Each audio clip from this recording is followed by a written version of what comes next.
The Saints' second preseason game could be described as a mixed bag. A complete wrap-up from LA with the good, the bad, and the ugly.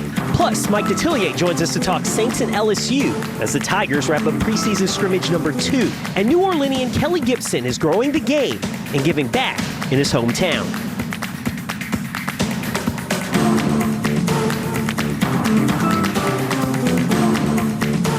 They'll take the win, but head coach Sean Payton said afterwards this team has a lot to fix before the regular season starts. What up? Welcome to 4th Down on 4. I'm Ricardo LeCompte. The Saints were far from perfect in preseason game number 2 against the Chargers. Now, they got the W, but mistakes, turnovers, and inconsistent play plagued the black and gold. Sports director Doug Mouton recaps the outing from Southern California. Because the Saints won, let's start with the positive. Sunday's win over the Chargers highlighted all the things Taysom Hill can do well as a quarterback. On the TD to Austin Carr was not his first option, but Hill correctly read the defense. Sean Payton said they called a different game when Taysom Hill was in. And Sunday, number 7 did an excellent job extending plays and making things happen with his legs. You know, I've never had a specific conversation, you know, of hey, you need to protect yourself. But I think it's kind of an unwritten rule, and so I try to do that. I tell them all the time that, you know, I feel like I'm going to break every tackle, so it's hard to give myself up. Yeah, you're trying to maybe highlight some things that they do specifically well. Now, some of them were just scrambles, and you know, and he's pretty good when he's running. Teddy Bridgewater, on the other hand, struggled badly. As it turns out, Bridgewater was sick. He hadn't been right for a couple days, and his play suffered because of it. It was a poor game. Missed a couple throws. The energy wasn't there on my behalf. Have to do a better job, like I said, when I'm dealing with things. I've just still been able to provide energy, and you know, those guys feed off my energy. When I walk into that huddle, those guys like to see confidence, a guy who, you know, they believe in. And today I just didn't give those guys the energy that, you know, we deserve. He didn't get a lot of help.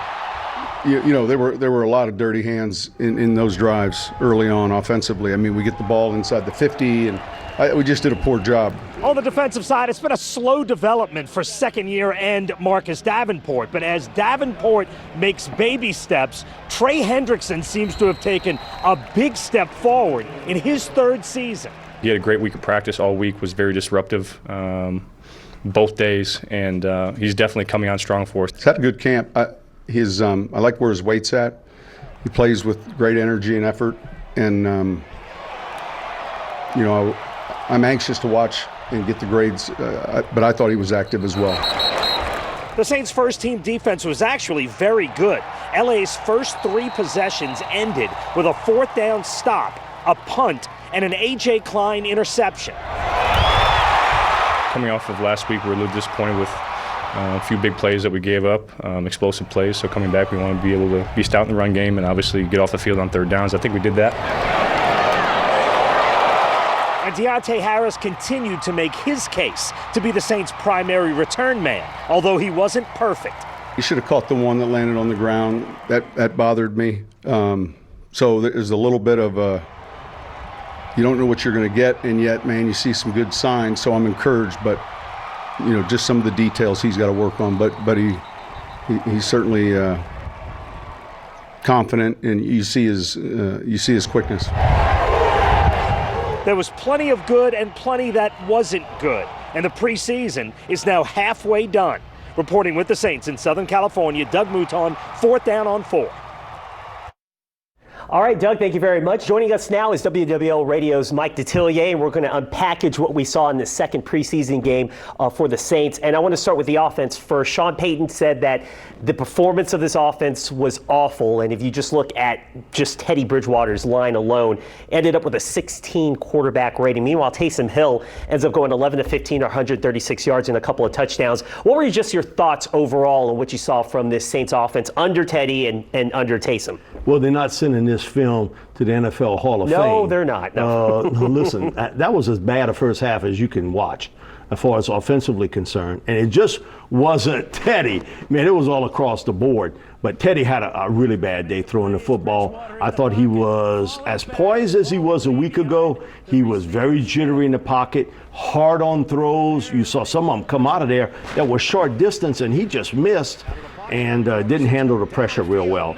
This was Taysom Hill's best outing ever in any formula, so to speak, as a New Orleans Saint. And what he did not only as a runner, that's what we've normally talked about, but how well he threw the football. We've seen that erratic nature in the practice sessions where some days he looks great, other days not.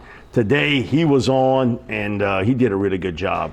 Yeah, they said afterwards that that Bridgewater was kind of sick, so maybe that may have affected what he was doing out there. It might have, but man, all I know is those misses, that short pass to Washington, who he could have made the catch, but he threw that really too hard, and he misses a guy right over the middle who is wide open. So sickness or not, that wasn't a good day. Yeah, he wasn't accurate, and that was a big thing that he did in the first game. It was that accuracy. We didn't kind of see that in that second game against the Chargers. What that tells me is, I'm convinced of this, that if it's 2020 or 2021, this team will use an early round pick on a young quarterback. Yeah, I don't know right now if Teddy Bridgewater is your future whenever Drew Brees decides to call it up, and we just haven't seen it right now from him. Meanwhile, on the flip side, the defense, they play pretty well. They actually got more pressure on the quarterback in this game than they did in the first game versus the Vikings. We saw more turnovers, a couple turnovers forced by this. What players kind of stood out for you for this defense in this game? First team unit, David Onyemata. Oh, yeah. Demario Davis. One big play after another. I like the edge pressure coming from Trey Hendrickson, who's a bigger player today than he was a year ago. I think he lost too much weight. He picked some weight up. He's a much more physical player. The MVP early, Von Bell. Oh, yes. Not only did he play great against the run and come off the edge as a blitzer, he was also terrific in coverage. You saw that play that he went across field and knocked it away. That would have been a touchdown. Von Bell has become a core player for this football team. I felt it after they signed Michael Thomas. He's next. Like Goldberg, you next. He's next to get paid because he is a core player on this defense. Yeah, it seems like something clicked at the second half of last season and it's carried on to this training camp. He was the most improved player a year ago of any player on that defense. Now, speaking of just some of the younger players in camp, Mike, who's kind of stood out just in terms of those young guys in this training camp that you're figuring, hey, you know what, I want to see a little bit more reps, or maybe he has a good chance of making this 53-man roster. Which guys have stood out to you? Deontay Harris today, he put on a great performance in the return game, and he's pushing Marcus Sherrills real hard. And, you know, not only is his speed, you saw one time he took on a guy, and he kind of shoved him back. He has been able to translate what he did at Assumption and into the pro game, and he's catching the ball cleanly. That's something that I had a lot of worries about, but he's done a good job. Certainly all the draft choices. I know there was a miscue with McCoy and Bridgewater. That's on Eric. Come on, because Teddy's looking around. He's making adjustments here. That was a bad snap, but overall, he's done a really good job up front. The two defensive backs, Saquon Hampton, also Chauncey Gardner-Johnson, Caden Ellis, those guys have played big. I like what I've seen of Porter Gustin also. As a pass rusher, gives everything he's got on every play.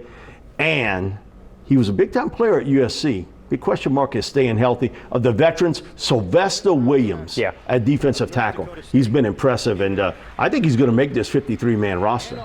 Some of the veterans that they picked up have worked out so far, and certainly that draft class has looked good for the Saints. All right, we're going to have you stick around. We're going to talk a little LSU when we come back from break. But until then, we'll have more 4th Down on 4 after this. Coming up, we'll head to Baton Rouge, where Joe Burrow looks like the quarterback LSU has coveted for a long time. And Mike Detillier tells us which game outside of the Bama contest will be the toughest challenge for the Tigers. And later, Kelly Gibson gives back to New Orleans golf community.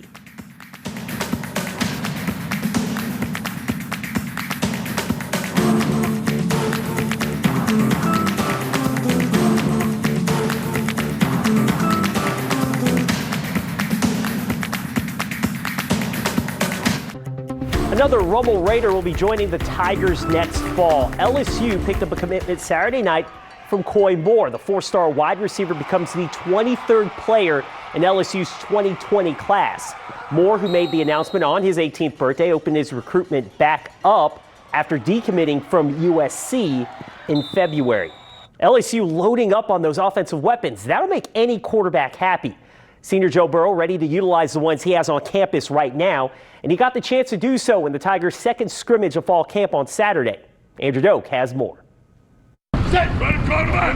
The Tigers held preseason scrimmage number 2 on Saturday morning, and starting quarterback Joe Burrow was back in the fold after missing the first due to injury. Orgeron said after their last scrimmage that it was a defense-dominated day, but Burrow bounced the Tigers back, throwing 13 for 24 for 160 yards and 1 score. And it was clear that LSU's offense is a different animal with Burrow at the helm, even though Orgeron did say backup Miles Brennan played much better his second go-around.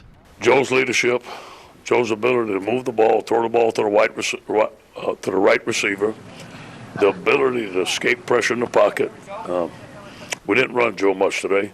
I thought Miles had a tremendous day. He moved around the pocket, he made some deep throws. We got 2 quarterbacks that can go in the game right now and win it for us, so I do believe that.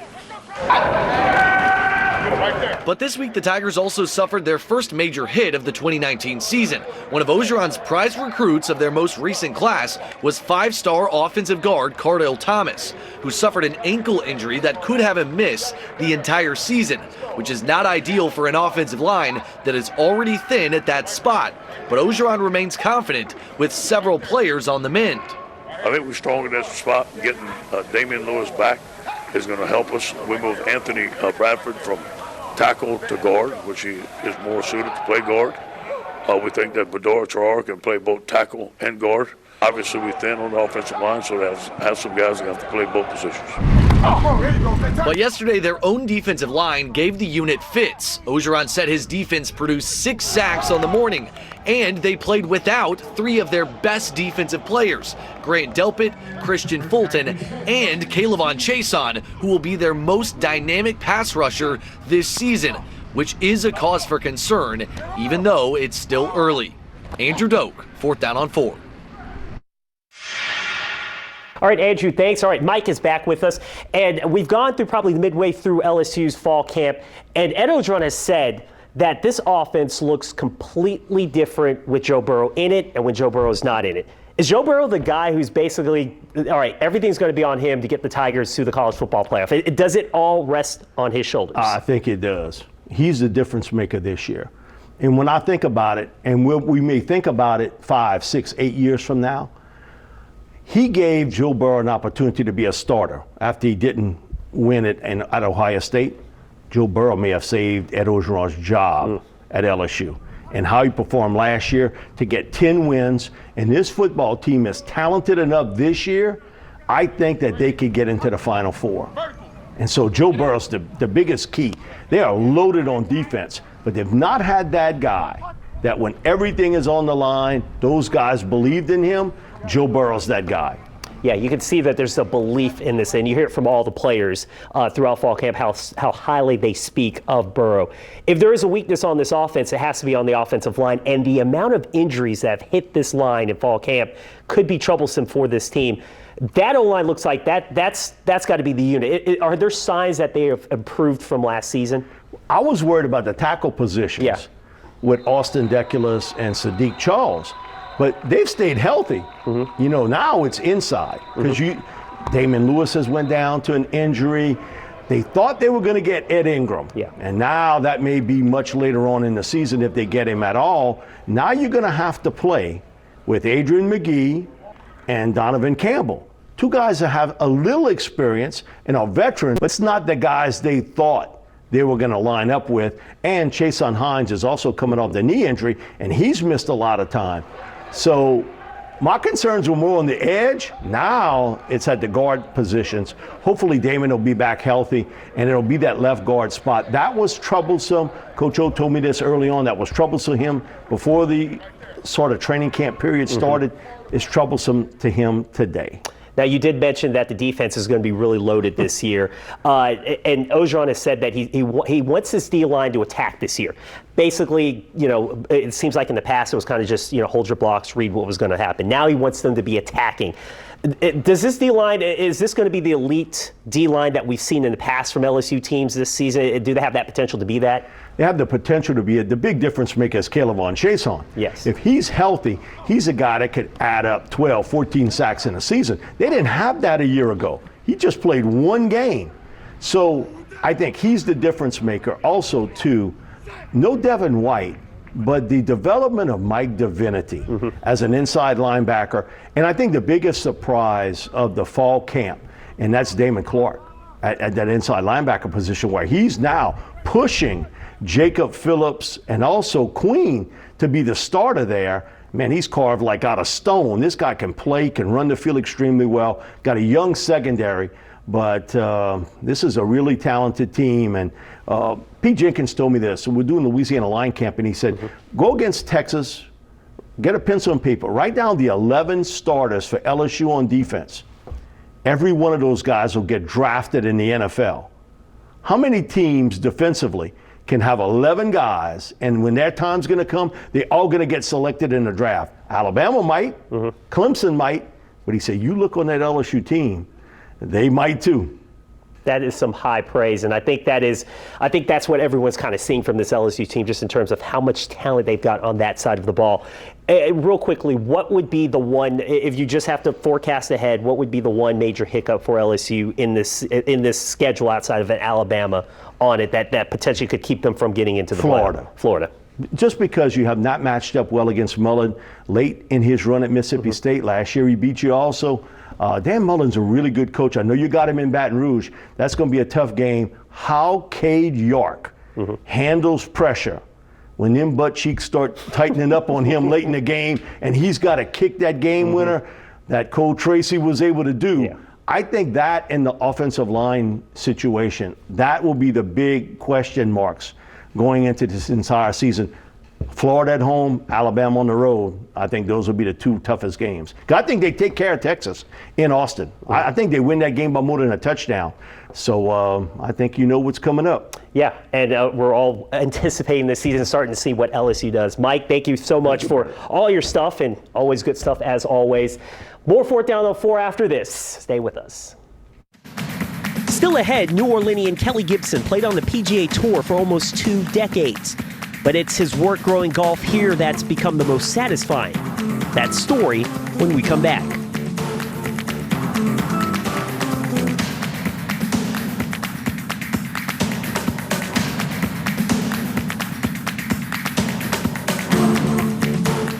Over 19 seasons, New Orleans Kelly Gibson played in 329 PGA tournaments.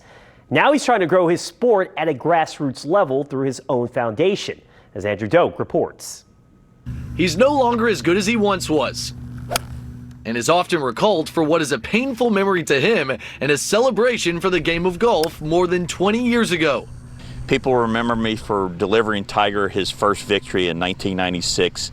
Unfortunately, now it's an ESPN Classic, so they replay it every year. Kelly Gibson now, that long birdie trot. Gibson, who grew up in Algiers, finished the 1996 Las Vegas Invitational 1 stroke shy of Tiger Woods, and what would have been his first and only PGA Tour win. Some might remember that Woods battled Davis Love III in a playoff that weekend en route to Tiger's first ever win on tour as a pro. Nowadays, Gibson is no longer golfing professionally, but the sport has bled into almost everything he's pursued. Later, though, flying into New Orleans, the devastation was sickening. In the days after Hurricane Katrina, Gibson started a foundation named Feed the Relief. Using his golf Rolodex, he was fixated on finding ways to support first responders. And our primary focus was to sort of help acknowledge the first responders, what a great job they were doing at the time, and that's sort of where our foundation began. And in 2009, that's when Gibson's mission shifted. The two of us met at Chafunkta Country Club on Monday to discuss what the foundation eventually morphed into, the Kelly Gibson Junior Golf Tour. It's open to male and female golfers from ages 7 to 22. And regardless of their golfing ability, members throughout the Gulf Coast region can earn scholarships based on community service, grade point average, and financial need. Tonight at New Orleans Intercontinental Hotel, the Kelly Gibson Foundation awarded more more scholarships. Gibson says they've already awarded 233 of them, totaling north of $500,000. It's exciting and amazing at the same time to see some of these kids go on to have career success. We're already starting to see it. My golf career, I didn't get the wins that I wanted to have. That's unfortunate, but I feel like I'm getting a lot of wins here in my second career. And while Gibson finished his career only 81 wins behind Tiger, I'm sure these feel good too. Andrew Doak, Eyewitness Sports. We'll have more 4th Down on 4 after the break. Thanks for joining us on 4th Down on 4. For Doug, Andrew, sports photographer Adam Ney, producer Danny Rockwell, and the rest of the Eyewitness Sports team, I'm Ricardo LeCompte. We'll see you next Sunday night.